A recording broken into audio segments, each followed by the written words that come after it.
السيد أبو حفيظة في السينما شارب من الريحانة. السيد أبو حفيظة كريم.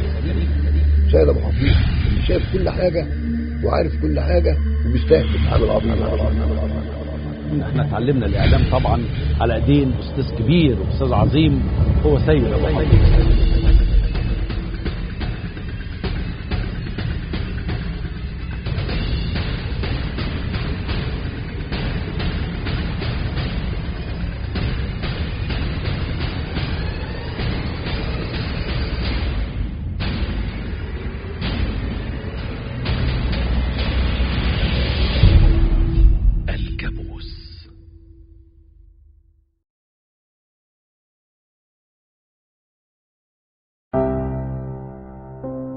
المراهقة مرحلة تطور بنمر بيها كلنا في فترة من حياتنا. مرحلة تطور من الطفولة للرشد، مرحلة ما بين انك تكون انت الاولاني وانت اللي انت عليه دلوقتي، انت اللي قبل كده وانت اللي بعده، انت فعلا، وانت ولا انتش داري. بس كل واحد فينا بيعيشها بطريقة مختلفة. فلورايد، سيجموند فلورايد. سيجموند فلورايد لم يذكر أبو حفيظة في فهرس كتابه أو في أي فهارس من فهارسه عن المراهقة طبعا. وده ليه؟ لأن أبو حفيظة ما عداش على المراهقة. المراهقة هي اللي عدت عليه وصفرت له تحت بيت عمه اللي كان قاعد فيه. صفرت له، نزل لها على طول، مع إنه كان مرهق جدا ساعتها. التغيير، قد ايه المرحلة دي بتتميز بتغيرات في الشخصية زي التمرد والعناد، وكمان تغيرات اجتماعية نفسية وبيولوجية. ومن اهم الظواهر دي ظهور زغب بسيط فوق الشفة العليا، خشونة الصوت، الحاجات اللي ابو حفيظة اتولد بيها اصلا. سيد ما كانش عنده اي علامة تميز المرحلة دي غير حبوبه. حبوبة كانت أول حباية تطلع لي في وشي، وعلى ما أذكر وقتها كانت أول علامة بتبين لي إن أنا كبرت. حبوبة كانت عشرية قوي، ومهما ضغطت عليها ما تفرقش وشي أبدا، ولا كانت بتروح بكريمات الشباب اللي كانت منتشرة في هذا الوقت. فترة مراهقة أبو حفيظة كان فيها أهم حاجات رسمت شخصيته وكونت صفاته.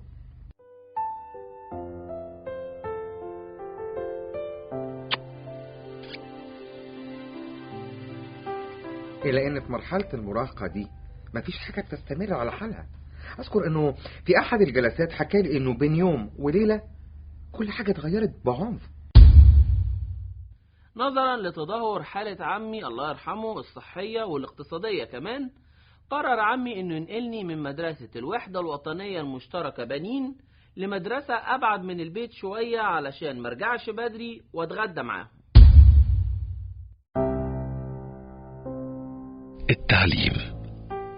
التعليم أيضا من العوامل الأساسية في توجيه الفرد.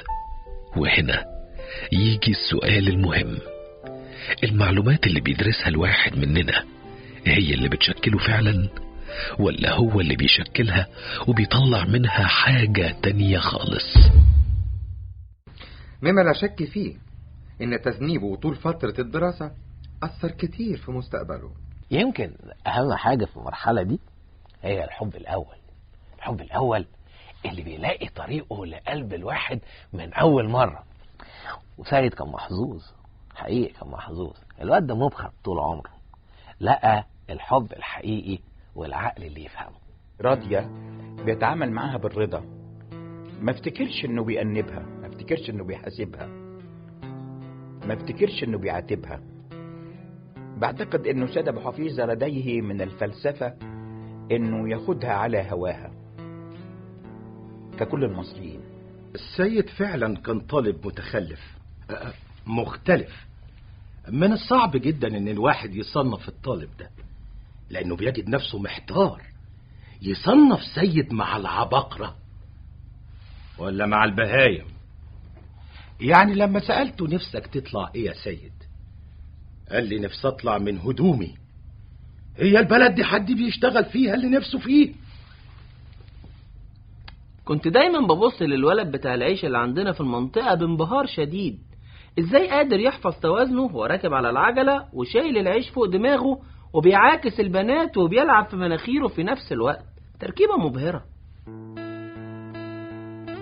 التوازن، الوزن اللي بتحققه في حياتك بسبب حفاظك على توازنك هو نفس الوزن اللي بتحطه في ميزان أحلامك. رغم فشل سيد في النجاح في مهنة أحلامه، حاول إنه يحقق نفسه، وكانت ثقته بنفسه بتحطم كل الموازين. ميزان أحلام سيد كان تقيل جدا لدرجة إنه طب في حب راضية.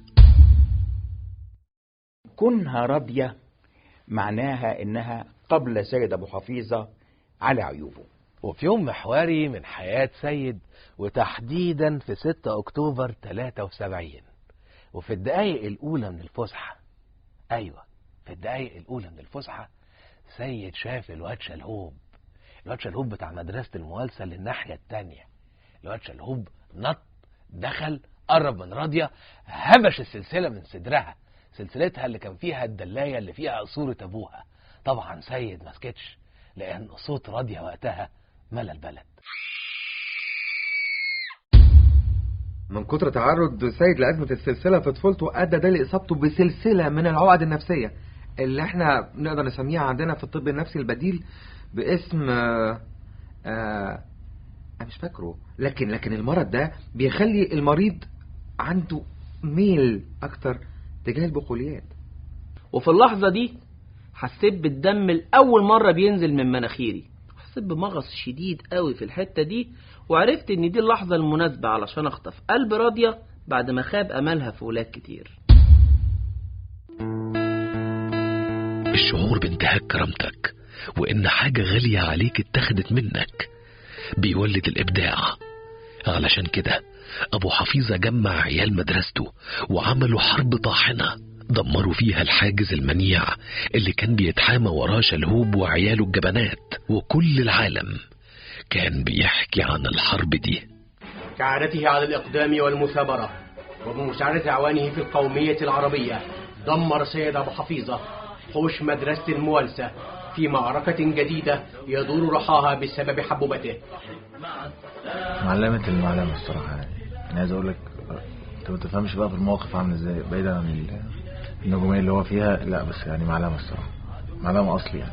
السر الحقيقي ورا نجاحنا كان وحدة الصف الواحد ضروري علشان اقدر اقف زي ما انتوا شايفين كده. قدر سيد بكل شجاعة يكسر حاجز الخوف ويتجاوز بشكل لحظي عقدة السلسلة ويحطم جدار المستحيل ويخترق مانع الصمت الرهيب ويرد الراضية كرامتها واعتبارها. بس كان فاضل شيء مهم واحد بس. ايه ده؟ هاتا ايجي هاتا سلسلة. برغم عقدة السلسلة اللي عند سيد، ودي حالة مشهورة وعند ناس كتير، إلا إنه قادر يخطف قلب راضية اللي وقفت وهي ماسكة السلسلة في وسط الحوش وقررت تشكره على معروفه، فقالت: سيداتي لحد ما يبان رجالة غير سيد أحب أقول له إنه فعلا دخل قلبي. سيد كان بيتمنى لراضية الرضا ترضى، وهي كانت راضية برضاه، بس هو ما كانش عايز يرضيها إلا لما هي تبقى راضية. في النهاية هي فكرت إنها تبقى راضية علشان ترضيه، فبقت راضية. كفاية يا أبو حفيظ، بس ده حق راضية، سيبها له دلوقتي ولنا كلام تاني. المشاعر اللي لقت طريقها لقلب أبو حفيظة لأول مرة حركت موهبته بشكل واضح، وكأن القدر بيجاوب على سؤال: هي الهبة اللي بنلاقيها هي اللي بتحرك الموهبة، ولا الموهبة هي اللي بتتفجر في وش هبة؟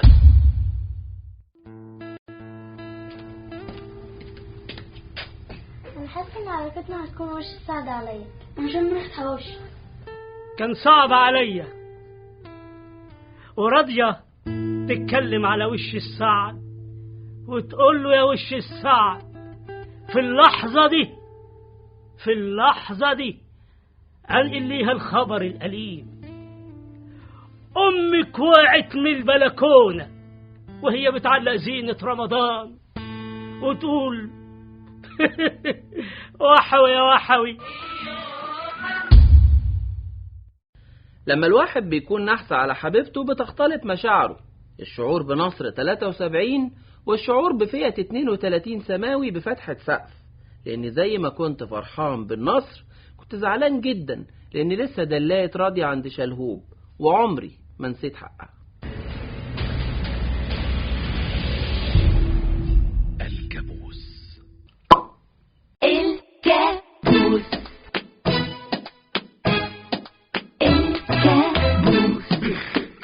يما الكابوس مصري وجدع جدا، عارفينه أصلا عن جدا، لا حلته مال ولا فلوس، وفي حب مصر بلده مهووس. الكابوس يما الكابوس ماله في خيار ولا فاقوس، عارف في ايه جوه النفوس، وحالف لا يدي دروس بس اما يقوم من ده الكابوس. الكابوس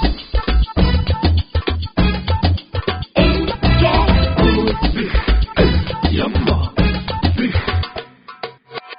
أنا أبو حفيظة نجم كبير، شايل هموم وهمومكوا كتير، وما تضحكوش ده الوضع خطير. ده العالم سابق بالعلم وعشان كده فارق بكتير. يما الكابوس